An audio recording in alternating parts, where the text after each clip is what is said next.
The Extra Point Podcast from Arizona's family. All right, where will the Arizona Coyotes be come this time next year, the years ahead? Will it still be in Arizona? Will it be in different parts of the valley? What are they saying about it nationally? Well, let's talk to the man who's the most plugged in and has just been on top of every story here in Arizona since the day I got here. The one, the only, Craig Morgan zooms in from, your home? Are you in the Canadian Rockies? Where are you today? I think you should add that in later in post-production because as I told you off air, I got the fourth choice in the house. I rank below my wife and both of my kids, so I've been banished to the bedroom. Sorry about the backdrop here. Well, is school out for the summer? Is that the deal? Because I'm in the same deal. I've lost control of the house. Yeah, that's the size of it right there, buddy. But it is good to see you, and it beats the heck out of waiting for a high school athlete to show up together, doesn't it? Oh my gosh. I mean, that was okay. Let's just reset the story for everybody. We're at Devontae Neal's news conference in 2012.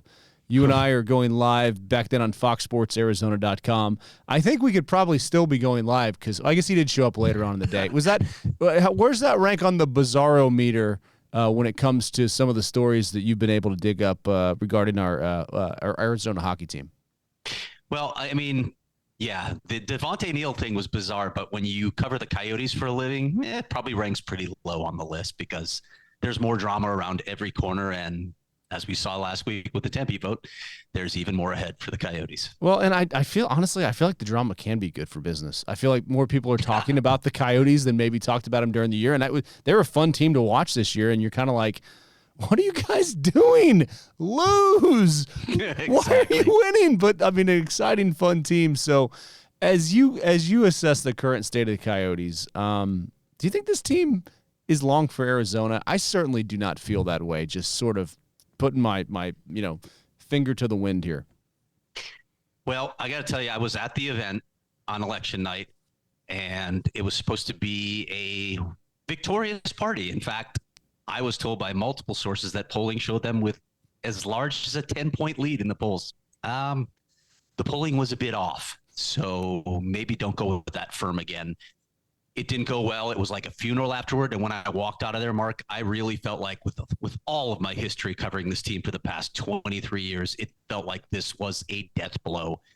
And that's, for guys like us, it's part of your career too, right? I put in a lot of time covering this team, and I really thought it was coming to an end. But then, as often happens with the Coyotes, I woke up the next day, made a few calls, and found not ready to pull the plug yet. Javier Gutierrez, the president and CEO, confirmed to me the team is not for sale, and I got confirmation that that they are not going to force a sale yet. They are going to allow them to explore more options. Having said that, Mark, I don't think they're on much time here. I think they have to have a solution in place by the start of the regular season, or we could see the wheels spinning on an alternative. Oh man, that's I mean, you kind of feel it. It's tough to hear, but as we talk about those options, first of all, I love the fact that we are one of 13 big league cities with pro hockey, pro basketball, pro baseball, pro football, and just all the other. I mean, we're getting a women's soccer team to go with the Rising, NBA, WNBA, NASCAR, major golf tournament. Well, not a major, but you know what I mean. It's the People's Open. But as far as just, when it comes to just possibilities of where they could go, there's the Mesa site. What are some of the other possibilities that they're exploring? Well, I wrote a lengthy story on this over the weekend, and quite frankly, I can't say that I know all of the sites that they are considering. I do know that, Fiesta Mall has come up. I have my doubts about that one, Mark. I have to be honest, because Fiesta Mall isn't anything new to the Coyotes. If you know the history of Javier Gutierrez, when he came in, Alex Morello told him, this is priority number 1 through 10 for you. Find an arena. Fiesta Mall was available at that point too, and they didn't really pursue it then. So I have questions about whether it's that serious now. Could they go somewhere else in Mesa? Maybe. You saw how open Mesa Mayor John Giles is to having them. The key here is they have to find a site that doesn't require a public vote. They don't want to go down that road again. So that probably means either a privately owned piece of land that they can purchase, or maybe even, as I suggested in that story, a county island that's also privately owned. Now, the advantage of a county island, of course, is there is no public vote. With privately owned piece of land, it gets a little murkier according to the wording of the Mesa Charter, but Giles seems to think that they can work a deal without a public vote. That would be huge if they could get that in place. Can you flesh out the idea of a county island a little more? Because when it comes to, and it's the same thing with the Diamondbacks, city, county, it gets a little murky. So what does that look like, the county island? Well, it's not part of a municipality, so it's not beholden to those sorts of laws. It's only beholden to the Maricopa County Board of Supervisors. And Tom Galvin, who represents District 2, which encompasses pretty much all the land that we're talking about that the Coyotes would consider. He's a Coyotes fan, and he's been very public on Twitter about trying to find a home for this team. He doesn't want to see him leave. So that may be an avenue that they pursue.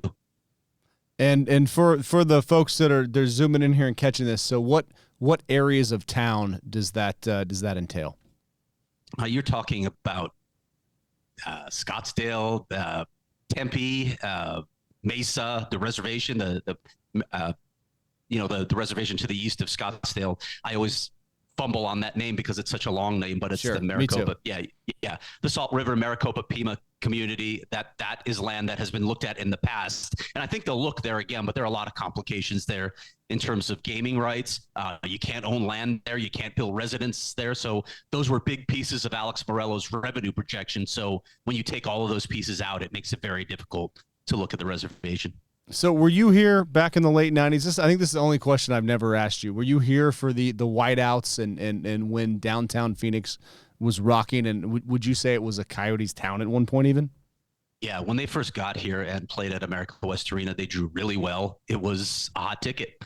They really were an exciting team to watch. Of course, they never got over the first round hump of the playoffs, but they were in the playoffs a lot. And they had exciting teams with Keith Tkachuk, Jeremy Roenick. I could go on and on with the names. They succeeded downtown. They were drawing, 15,000 plus those first few seasons. But as former owner Richard Burke told me in a story that I also wrote recently, it got to the point where NHL payrolls got too high to survive as a tenant in somebody else's building. After year 3, that's when they crossed that threshold where they realized it wasn't going to work revenue-wise anymore. If you look around the NHL, there is not a single team, despite all the shared arenas between NBA and NHL teams, there is not a single NHL team that's a tenant in somebody else's building. Either the NHL team owns the building or the same owner owns both those teams. Why? Because the NHL, more than any other league, gets its revenue from the arena, naming rights, parking rights, all the associated revenues. They don't have the massive TV or radio deals that some of these other leagues do, so they have to count on that in order to make things work. Well, and you look at the 3 arenas that I guess are currently up around town. You look at downtown, so that likely wouldn't work because the Suns manage that arena. It's owned by the city. Is that correct? Yeah, the only fascinating part of that, and I got to shout out my colleague at PHNX, Gerald Bourget. I asked him to reach out to the Suns for comment, and we did get a statement back from the Suns saying that if the NHL were to have wanted to have a conversation with the Suns about purchasing the Coyotes, if they became available for sale, they would have that conversation. So that was in my story as well. As we know right now, as I told you earlier, they're not for sale. The league and the team have both made that very clear. But I have to wonder, Mark, you get 4 months down the road, we get to September, the Coyotes still don't have a solid plan in place. Doesn't Gary Bettman have to make that call at that point to Matt Ishbia? Yeah, I think so. I remember doing stories when they redid the arena where they said they couldn't retrofit it for hockey because it would be another couple $100 million. So wouldn't you run into the same issue where one of the goals has obstructed view seating? Yeah, you would have to retrofit it. And my understanding is that when they did the most recent renovations, they went even deeper into the lower bowl. So it's even more complicated. But you've got those offices behind the north end. I've been told by people that you can do it. It is, like you said, it's around $200 million to do, and I don't know what the time frame is. That creates another complication because if it displaces the Suns, that would seem like a non-starter. But can they get it done in 5 months? I don't know. I think there is maybe some willingness to at least explore that, though, and that to me is very intriguing because it brings them full circle back to where they started. Right, which is where we've been now for about, it feels like 16 years. That's why I just feel like this is never going to happen. It's like you're the person who says they're going to keep calling you back and they never call you back. The deal that never gets done. What do you think is going to take to get this thing done? And I mean, just to go as broad as possible here. Well, people have asked me about the timeline, and I do think that they're under the gun here. That's why I said I think they need something in place by the start of the season. Look, Gary Bettman has bent over backwards to keep this a hockey market. And like, if Coyotes fans are looking for somebody as a savior, outside of Shane Doan, that's your guy. Gary Bettman has done everything possible to keep this team in this market. But when I look at their situation, they're contracted to play 2 more years plus an option season at Mullet Arena at ASU. The league has already said they're going to be there next year, so we know that. But they have 3 more years on the contract. To me, you have to be able to execute whatever plan it is in that time frame, because I don't think the NHL Board of Governors is going to have the patience with the Coyotes anymore. Quite frankly, most everyone is fed up with this situation. The Board of Governors are not happy with how much of a drain the Coyotes are on revenue. The NHLPA clearly is not happy because it's impacting their own players, not only with salaries, but in terms of playing conditions, if you saw some of my tweets from earlier today. And listen, I think the PA has less pull. I think there's less that they can do, but the Board of Governors absolutely has pull. So I think they need to execute a plan, both get it in place by September and be able to execute it in that same time frame that they were originally on when they moved into Mullet Arena. Yeah, as we're looking at your tweets from earlier today, and yeah, you are seeing the NHLPA complaint. So there isn't that mullet magic. I mean, we heard from so many people that it takes you back, but was that just more people playing nice and just saying it's different? I actually don't think the players had a problem playing in the arena. Obviously, they want to play in an NHL arena. Every player wants to play in an NHL arena. It was more like little things that I've heard that were complaints. I mentioned one, like the flight from Edmonton to Denver when they played the NHL had them scheduled for a late start in Edmonton. They go to overtime. And if you know the logistics of the NHL, the Edmonton and Denver airports are probably the farthest from the arenas in downtown of any 2 in the league. So the players wanted to stay over in Edmonton, and they were told it was not cost effective. So they end up flying late after a late start and overtime. They have to go through customs in Denver and then drive from what feels like Kansas to get into downtown Denver. And they got to the airport at like 5 a.m. So that was not a good look. And there are examples like that. But I want to make very clear, because there was a report from Larry Brooks of the New York Post that they had violated the collective bargaining agreement. The NHLPA says that's just flat out not true. There were 0 violations of the CBA. Were there complaints, and were there probably more than normally come from a team? And there are complaints from around the league every year.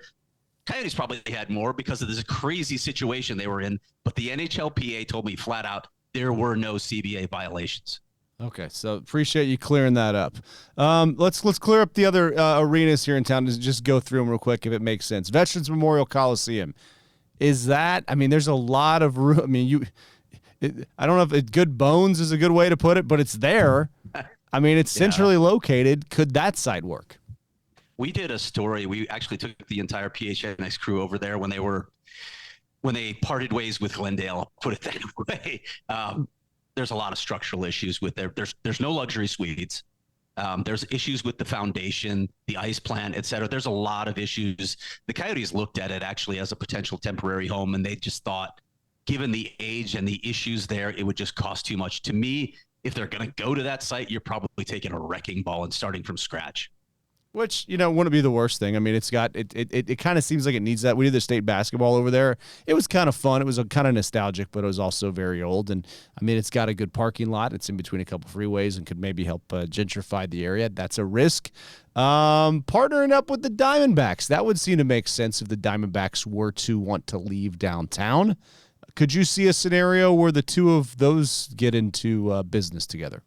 Yeah, and that's where the tribe comes in, actually, reservation land. I've heard that idea floated, actually. It's no secret that they're courting the Diamondbacks. Could we see a complex? Maybe. Again, I don't know how the revenue works, if it would make sense for Alex Morello to step into that situation. I don't know if he could make it work, but I think it will at least be explored on both sides.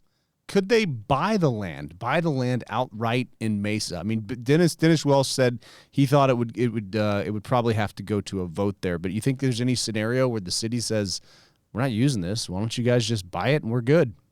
Yeah, I mean, I think that's what John Giles is alluding to. Again, the devil's in the details of the contract. I don't know what could be challenged.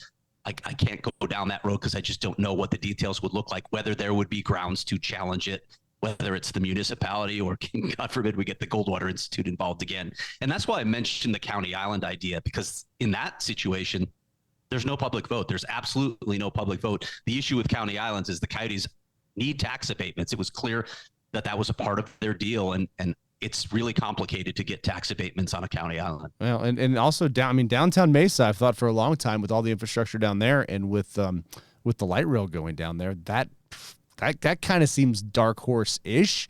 You think there's room in downtown Mesa to put up a hockey arena? And I know we're just speculating here, but you are the expert, and I know you've just looked at I don't know if you're out surveying lands or not. I got to admit, like after I started going down this road of county islands and privately owned lands and opportunity zones, by the way, you might want to look that one up. I don't want to talk about it on the show. I started looking at where all these places might be. And then I was like, this is insane. There are far too many of them. You don't know who owns the land in a lot of the cases. So I can't go down this road. But for downtown Mesa, I will say this. I worked at the East Valley Tribune and we were headquartered in downtown Mesa. It's changed quite a bit. That would be a pretty cool feather in Mesa's cap to have the arena somewhere near downtown. That would be awesome. And thanks for coming on my political podcast, by the way. Next thing, I'll have you up on my real estate podcast. One other crazy one here, and I just want to get your reaction. Any chance the Coyotes patch things up with Glendale? No. How's that for an easy answer? I just can't see that ever happening again. And listen, Mark, even if they did, even if they could repair that toxic relationship, which goes two ways, I want to make sure everyone understands that it's not all the Coyotes. I was there. I have the receipts. Even if they were to go back to Glendale, you end up with the same issues. You couldn't make it work financially. Again, going back to what Richard Burke said when he sold the team to Steve Ellman rather than going with him to Glendale, it's not going to work out there economically. Richard Burke saw that way back at the turn of the millennium. He knew it wasn't going to work. And as he told me in that story, everything that has followed with the Coyotes has been a product of that decision. The ownership turnover because nobody could afford the losses, the inability to invest in the team because they didn't have the revenue. Everything that followed was a product of going to Glendale. All right, so the team is being courted openly by Patrick Mahomes for Kansas City. The Hartford mayor had a tweet the other day. What are the big what are the contenders here to come in and steal our hockey team? Who do we need to be? Do we just tell everybody to look out for Patrick Mahomes walking around town trying to wear a hockey jersey? Here's what I'll say: when you're considering this possibility of relocation, follow the money. So I know a lot of people talk about Houston and they think Tillman Fertitta can just open up his let's call it a satchel and pay for the Coyotes. My understanding is no, he can't actually, and he's not really interested in paying the price for the Coyotes. So if he's not your owner, you're in the same situation where you're a tenant in somebody else's building, and we know the NHL won't do that. To me, Houston makes more sense as an expansion market. You can make $1 billion going to Houston. So why would you give that up? Why would the owners give that up? They like making money.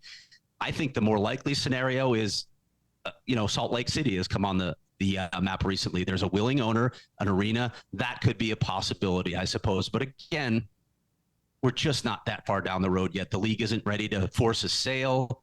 The Coyotes aren't selling. And again, we talked about the Ishbia option. I'm hoping at least that they would explore that, before leaving the market. As for Hartford, I can pretty confidently tell you, Mark, that one's not happening. But I love the Whale. First of all, the Whalers uniforms are great. And then what do they take the ice to? But Brass Bonanza? Remember? Yeah. I mean, maybe the Carolina Hurricanes just adopt that and wear their uniforms. Real quick, though, back because I'm from Houston, I have to. I want to circle back to this. So you think Fertitta is a no? But I would think that if you currently own an NBA team, you could maximize what you're making, bringing another franchise in and having the building full another 50-something nights a year if you make the playoffs. What have you heard anything else about why that doesn't make financial sense in Houston?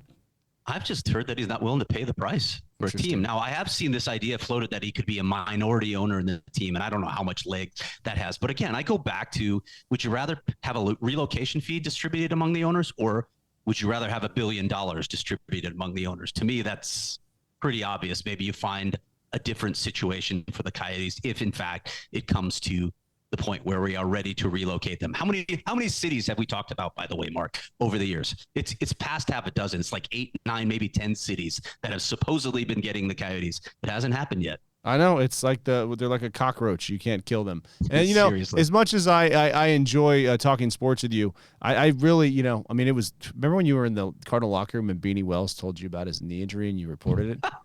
That was great, by the way. That. Yeah. I do remember that. How comfortable was that when you reported that?